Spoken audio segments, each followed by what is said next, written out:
Welcome to Charts and Coffee. Happy Wednesday, everybody. Hope everyone's doing well. If you haven't, first thing I need to make sure we jump into is if you haven't already taken a look at the economic calendar. Look, everything we're going to be dealing with is not going to be limited to the economic calendar. I think that's something we all know for sure. But what we do and what we do know, what we can prepare for are these scheduled events. The unscheduled events, FOMC members that are not on the calendar, sound bites, of course, the ongoing saga of the debt ceiling and new little insights that are sprinkled throughout the day. And so that's going to be a big part of what we're dealing with. But in terms of hot zones, we've got Treasury Secretary Yellen at 10:05 a.m. So no sooner do we get through the clearing of the morning and we go right into whatever it is Yellen is going to say. Crude oil inventories at 10:30, FOMC meeting minutes, a peek behind the curtain. What were the opinions about hikes versus holds? This could be probably the second most important hot zone of the week, second to the PCE on Friday. Quick reminder, by the way, to my Sector Secrets Mastery folks, we're going to be live trading, live analysis on that one, 8:30 a.m. Eastern on Friday. So that will be a bonus session in the room. If you haven't checked out what we're doing in the Sector Secrets room, by the way, you can head on over to sectorsecrets.com and check out what we've got going on there. Everything from day trading to position portfolios. We are covering it in that mastery. All right. That's what we've got coming up today. What a potential day it could be. Who knows what we're going to hear in terms of the ongoing saga of the debt ceiling. What's tricky in this environment is any uptrend, gang, is going to have pullbacks, right? And I will say for me, pullbacks are not the primary strategy that I will use in an uptrend, meaning trying to get short, picking a near-term resistance level. However, I'm happy when they happen because that gives us a buy the dip. What has to precede buy the dip? What has to precede it is a pullback. And in the context of an uptrend, these are reversions or retracements or whatever you want to call them. But that's what these are, and they become helpful to us. So now we can start to look at things like the daily price movement range. We can look at things like the volume ledges that are showing us where the most amount of volume is sitting on the chart from a certain day forward. We can use the automated support and resistance of the Darvis 2.0. Whatever it is your toolkit helps you identify support with, that is what we want to look for. Not necessarily that we have resistance, but rather how can we buy the dip?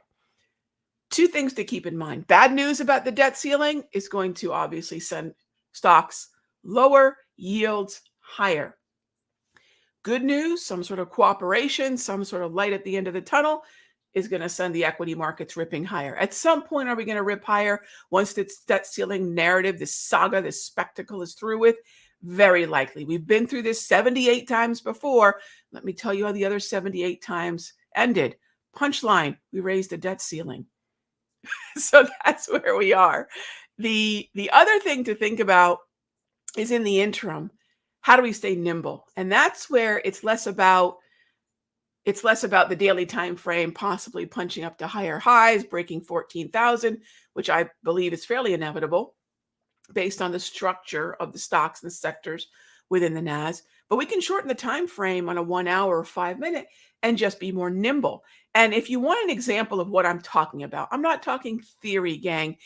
These are the things that we're doing, right? The whole idea, all of us here, our job is not to simply analyze the market and say, hey, this is what I think is going to happen. Our job is to put money to work and to manage risk. So if you want to see what we did yesterday, and this is a really good sequential breakdown of the process, head on over to YouTube. Most of you are there right now. And go to the Simpler Trading YouTube channel. Again, most of you are probably there right now. And check out the free video from last night. If this is going to be tricky for short-term swings, and it may be, yesterday was a fantastic day for day trading. And if you check out the video, I walk y'all through the notes that I share with members so you can see everything I told members, right? This is not cherry picking a handful of good trades yesterday. I shared exactly what we were looking for, where we were getting in, and how we traded it. And these were shorts in NASDAQ, or long puts, shorts in the S&P, or long puts, and a quick trade in the ZB, which didn't have a long shelf life. But hey, as long as it hits the first target and I can move to a break-even stop, what do I care? I've done my job.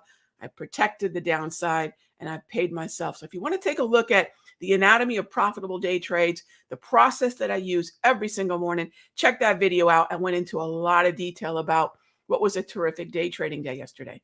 So another resource you can access, maybe after the close today, or maybe during lunchtime. All right. So that is what we've got. Good morning, good morning, good morning. Great to see everyone. If you have any questions, type them on in. All right, let's take a look at the shorter end of the yield curve really quickly here. And that could be with the ZT. So that's your 2-year note. And you'll see that as ZT moves lower, by the way, you'll see the same thing on the 10-year note. You'll see the same thing on the 30. As it moves lower, as those charts move lower, yields are moving higher. Are they moving higher because we're absolutely expecting the Federal Reserve, the FOMC, to hike in July? No, although the probability is as prominent as it's been, it's not the most probable of the possibilities. In fact, the hold is still what's most likely. All right. So with that being said, if the hold is most likely, then why are yields still going up? Because we're concerned about the debt ceiling. So conceivably by the end of this month, the beginning of June, with any luck, this will be in the rearview mirror. And think about the trends that were in place, and sometimes that just might be chop, before the debt ceiling narrative just really sort of reached its volcanic eruption levels.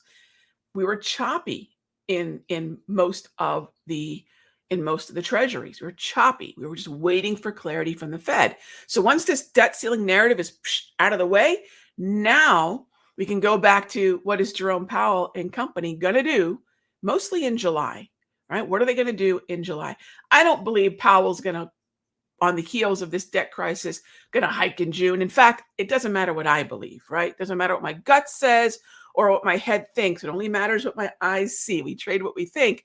And right now, the Fed fund futures are showing most definitely the highest probability for a hold. But July is what I'm talking about. So by then, debt ceiling narrative is out of the way. And that is definitely something we're going to keep an eye on. Oh, by the way, I did want to remind traders that we do have our trader meeting. So those of you that are annual subscribers, you get an invite to the trader meeting. I believe John is hosting today. I'll be on the panel, and I'm trying to think who else. So there'll be 5 or 6 of us on the panel. I'm trying to remember who else is on the panel. I know Chris Brecher is, and anyways, we're going to be talking about what's happening right now. How are we dealing with this market? If you remember when I hosted a trader meeting ago, what do we focus on? Where are the opportunities? Anyone can sit around and fearmonger. That is not what this session is about. It's about, hey, how are we dealing with the right now? And for me, short-term swing trades and day trades, right? As I went over, we had a great day trading day yesterday. All right, so let's get to it. And let me see what kind of questions we have on the board. Let's see here. I labeled the show incorrectly. All right, Kathy. Yeah, I've only done a few hundred of these. I'll screw up from time to time. All right, next up, Jim. All right, on TLT yesterday, let's get to it.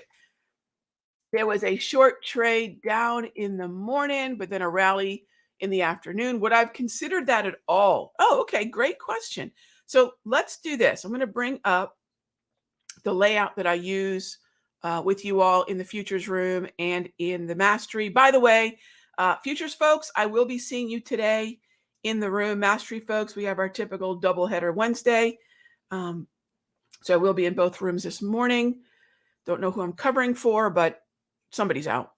All right. So if we take a look at ZB, right? So Jim, even though TLT was a question, great question, by the way, I'm going to look at the underlying futures contract for an understanding of what TLT is doing. And you all see me talk about this. For example, I'm not going to look at GLD. I'm going to look at GC futures. I'm not going to look at the VIX. I'm going to look at the VIX futures, right? So that's something I do that's a little unique.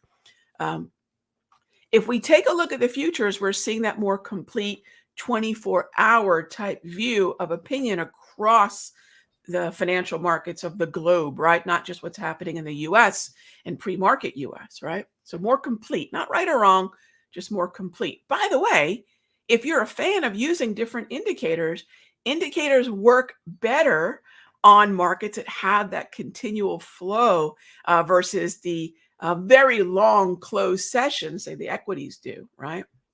Or a very short trading session, relatively speaking, to Forex and futures like equities do. Okay, so yesterday, our first trade, yes, was to the downside. So let's first of all talk about the windows. I think this is a great opportunity to walk through a little bit more detail of what we did yesterday and, frankly, what's been working so well. Yesterday was a great day trading day.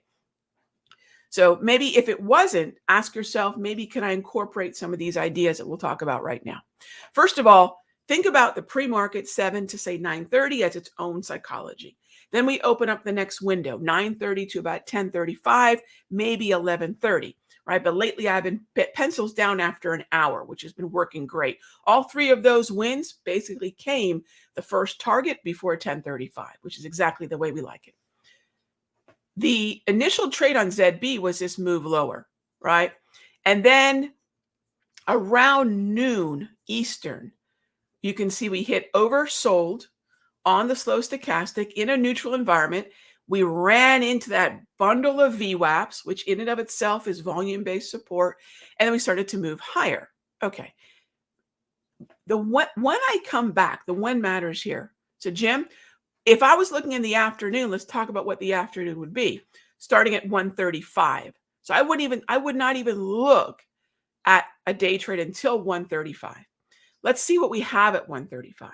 At 1:35, we're already starting to show signs of a green trend. Take a look at that multi-trend, those two rows of colors at the bottom of my screen. You'll see we just went green. All right. But, we were struggling to hold the strength. Another cue. Green grab candles, right? So we're trying to get green on the trend. We've got consistency in the green grab candles, both of which are bullish. And then the real kicker, now we're north of the 200 propulsion, which is the combination of a fast and slow exponential moving average, in this case, the 8 and the 200. That's how these dots turn on and off, like a self-correcting exponential moving average. So at that point, I'm really not looking to short. We're more bullish than we are bearish. So directional bias is set. So I have to say this from a hypothetical standpoint, but I want you all to see that the indications are there. You all can see the same thing I'm seeing with these tools. So the only thing I could have done is long, Jim. And those are the reasons why coming back after 1:35, now I would just have to look for a long setup. And maybe that comes by way of the hourly price movement range. But would it have been considered? It's the only thing, a long position. Jim, to your point, great question. It's the only thing that I could have considered, right? So thank you for the question. All right. Next up is Jay asks, why is gold so mean? Jay, I love that. I remember I was in a grocery store a couple weeks back and some child did not get some fruity pebble sugar concoction in the cereal aisle and threw a tantrum right then and there. Why do you hate me? Oh my gosh. Yeah, I was dying. I total sympathy for the mother, but I was laughing inside. Yeah, gold. Why do you hate me? Gold isn't mean, although it feels that way, doesn't it, Jay? Gold right now is in the throes of higher yields, that are being triggered by the debt ceiling crisis, right? Crisis, spectacle, whatever you want to call it. And at the same time, we're waiting on the PCE this Friday. So where is inflation? Why do I bring those two factors up? Because gold moves inverse to real yields or real interest rates. And real interest rates, the formula is simple. What's the nominal yield of a bond minus the rate of inflation? Usually, that calculation uses bonds on the shorter end of the yield curve. Say a 2-year would be fine, sometimes even shorter. But I like to look at a 2-year and the current rate of inflation. And that chasm is widening because the yields are moving higher. So inflation's mostly flat, right? Mostly flat, but yields are moving sharply higher. That chasm is wider. Gold is going to be under pressure. For the most part, though, if we can focus really specifically on when price enters the gray zone, see when price on the 1-hour chart to the left, the daily on the right, when price specifically enters the gray zone, buys can be had. The closer we are, or preferably in the gray zone, those are going to be the best buys. And then we're going to use that 1 to 3 day short-term swing approach that I taught not all that long ago in our daily price movement range short-term swing class. And so rather than looking for weeks of follow through, we're 1 to 3 days in, follow through, out, reset, right? And that seems to be working best. Jay, I love the question. Thanks for the laugh this morning. It does feel that way. Wowza. All right. So next up is, let's see. PJ mentions moving averages work better in momentum markets versus not working too well in oscillating markets. PJ, in terms of what I found in 30 years, moving averages, if it depends on how we're using them. If you're looking at, say, a cross, moving average crosses, there is a nice momentum feature to the specificity of a moving average cross, a fast moving average crossing through a slower moving average, or a longer EMA being crossed by a shorter EMA. There's a lot of validity and a lot of value in that momentum moment, right, of that cross. However, in terms of the ongoing usefulness of moving averages, you'll find they're far better as dynamic support and resistance within the context of a trend. In non-trending markets, they're not always going to be respected all that much, but in trends, moving averages are really, really valuable. All right, so then let's see what else we have. If I'm taking a look at gold, let's circle back to what I was speaking of before, which is if I'm looking at the real interest rates, as long as ZT, and this is your 2-year, continues to move lower, that's probably not going to be great for continued follow through to the upside in gold. And please remember, again, we have the PCE on Friday, 8:30 a.m. And that's the Federal Reserve's favorite inflation indicator, right? That's their favorite one. All right, so let's move on. As long as we're talking about gold and yields, let's take a quick peek at the US dollar via the 6E. If I'm taking a look at the US dollar here via the 6E, euro continues to hold support. The daily is still above the 200. This is not a downtrend in the euro, rather it is a fairly dramatic pullback within the context of what? A lot of confusion about how hawkish is the ECB. Punchline, they are hawkish and they are going to hike again. Are they as far along in their tightening cycle as the US? No, they are absolutely not, right? So ultimately what we want to remember is as long as expectations are for a possible quarter point hike or a hold, right? Possible quarter point hike or a hold, euro should still be supported.